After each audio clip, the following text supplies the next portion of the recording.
नमस्कार, जन टीवी में स्वागत आपका। मैं हूं योगेंद्र, आप देख रहे हैं खास खबर। खास खबर में एक ऐसे मुद्दे से आज हम आपको रूबरू कराएंगे जो शायद आप और हम भी जानना चाहते हैं कि ऐसी क्या मजबूरी होती है कि एक बार केस दर्ज होते हैं फिर सरकारें वापस ले लेती हैं।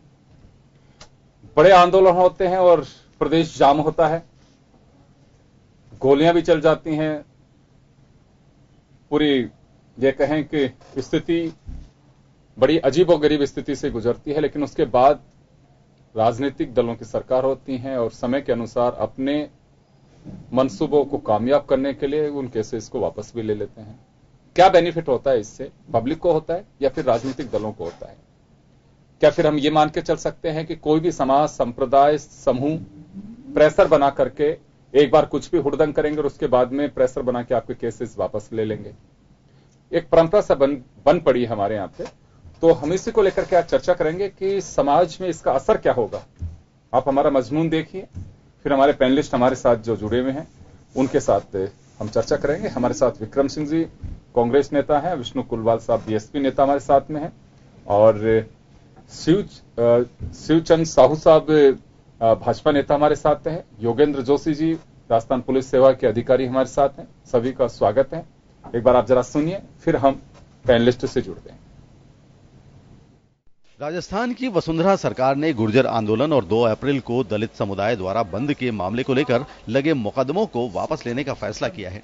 गुर्जर आरक्षण आंदोलन के मुकदमे वापसी को लेकर पुलिस मुख्यालय में गुर्जर नेताओं और पुलिस विभाग के अधिकारियों की बैठक भी हो चुकी है। इस बैठक में पुलिस ने 20 मुकदमे वापसी के संबंध में गुर्जर आरक्षण संघर्ष समिति को रिपोर्ट पेश की। सरकार के इस फैसले से गुर्जर नेताओं के अलावा 2,500 से 3,000 लोगों को राहत मिलेगी। वहीं सरकार 2 अप्रैल को बंद के दौरान फैली हिंसा को लेकर लगे मुकदमों को भी वापस ले रही है। एक कमेटी ने मुख्यमंत्री महोदय को भेजा था कि जिन लोगों को जो सस्पेंड हुए उन सबको रजिस्ट्रेट करना। मुख्यमंत्री जी ने इसमें सहमति व्यक्त की है। जिन जिन लोगों के ऊपर मुकदमे दर्ज हुए थे, जो सस्पेंड हुए थे, ऐसे सभी राज्य कर्मचारियों को रजिस्ट्रेट करने के उस पर मुख्यमंत्री जी ने सहमति व्यक्त की। निश्चित प्रक्रिया के तहत डीओपी उनको रजिस्ट्रेट करने की कार्रवाई की। अगली मीटिंग 25 तारीख को फिर तय की है।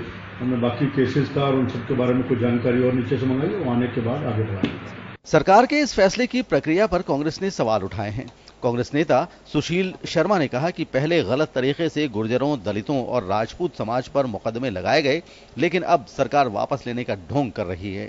देखिए, जो चुनाव 3 महीने बाद चुनाव है, 3-4 महीने बचे हैं, और जो परिणाम अभी पिछले चुनाव में आए हैं वो भारतीय जनता पार्टी के खिलाफ आए।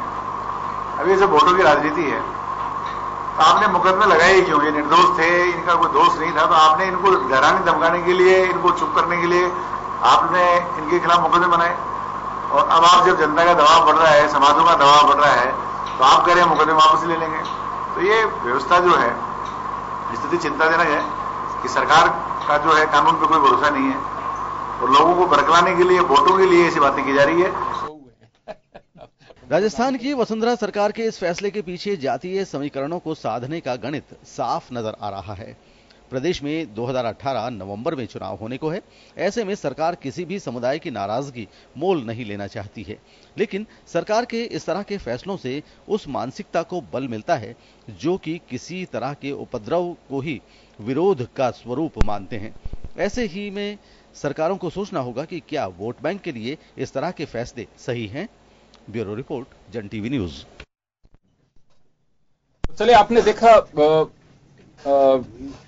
कि किस तरह से स्थिति बनी।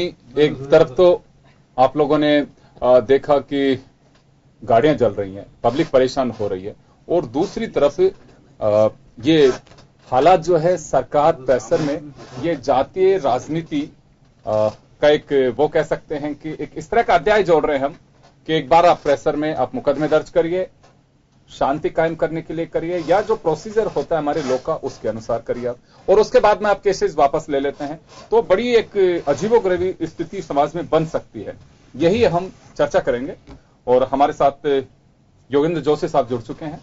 जोशी साहब, हमारा जो आज का एजेंडा है वो एजेंडा ये है कि एक बार लॉ एंड ऑर्डर को मेंटेन करने के लिए बड़े समूह के अगर कोई भी कुछ इस तरह का